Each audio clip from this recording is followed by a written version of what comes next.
Smile everyone. आज का हमारा वीडियो का विषय है ट्रीटमेंट ऑफ कॉन्स्टिपेशन।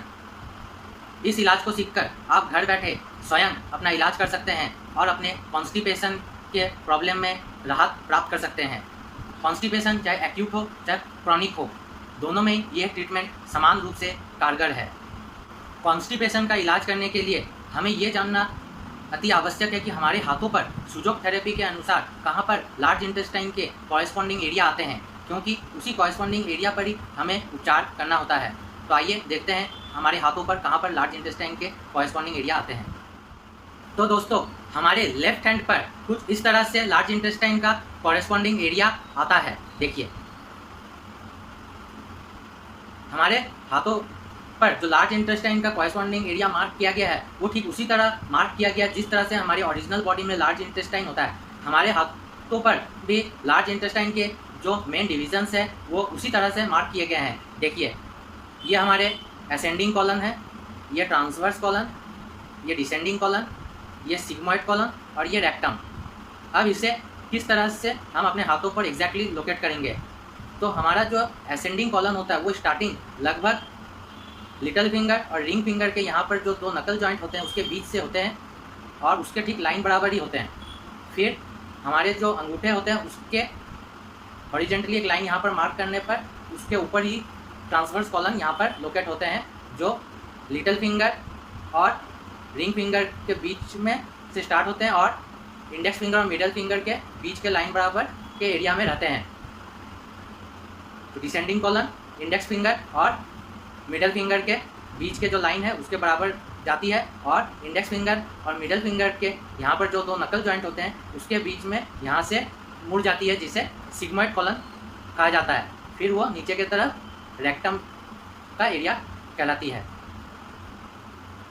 तो ये तो हो गया लार्ज इंटेस्टाइन का हमारे हाथों पर कॉरेस्पॉन्डिंग एरिया। अब हम बात करेंगे इस पर हमें किस तरह से उपचार करना है कॉन्स्टिपेशन के लिए। आइए देखते हैं।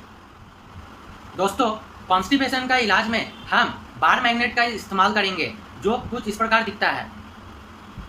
इस बार मैग्नेट में दो एनर्जेटिक पोल होते हैं, एक नॉर्थ पोल जो व्हाइट कलर से डिनोट किया गया होता है और एक साउथ पोल जो येलो कलर से डिनोट किया गया होता है।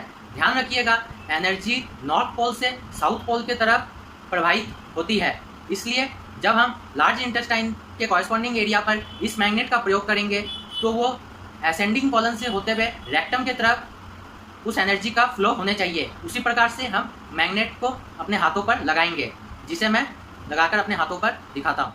देखिए दोस्तों, इस तरह से हमें अपने लार्ज इंटेस्टाइन के कॉरेस्पॉन्डिंग एरिया पर बार मैग्नेट का प्रयोग करना है।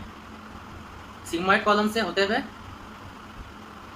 रेक्टम तक एनर्जी का फ्लो हमें करना है। North pole to south pole, north pole to south pole, north pole to south pole, north pole to south pole, north pole to south पोल।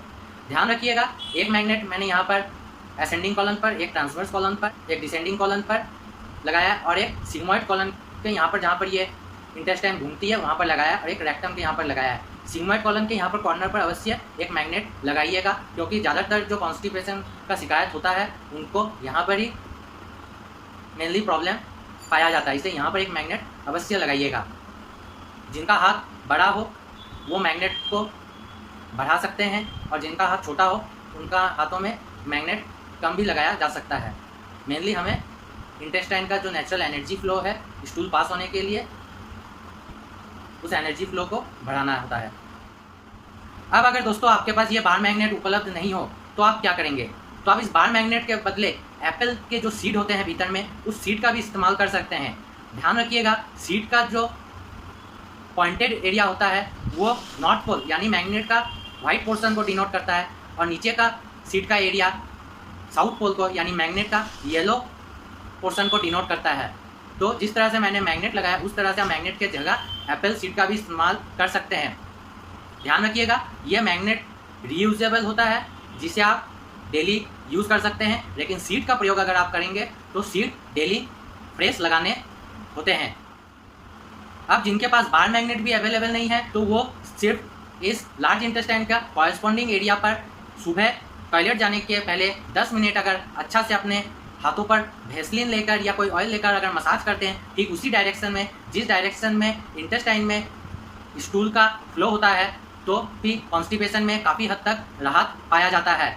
एक बार मैं अपने हाथों के इंटेस्टाइन के कॉरस्पॉन्डिंग एरिया पर आपको मसाज करके दिखाता हूँ कि किस तरह से आपको यह मसाज करना होता है। तो देखिए, हमारा जो असेंडिंग कॉलन होता है उससे आपको मसाज करना है, असेंडिंग कॉलन से transverse colon to descending colon to sigmoid colon to rectum, इस तरह से आपको ये मसाज करना होता है।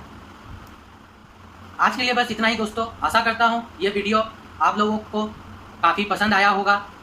अगर अपना कोई सुझाव आप हमें देना चाहते हैं तो नीचे कमेंट करके हमें बताइए, और इस वीडियो को लाइक करिए, अपने दोस्तों के साथ शेयर करिए और हमारे चैनल को सब्सक्राइब करिए। धन्यवाद।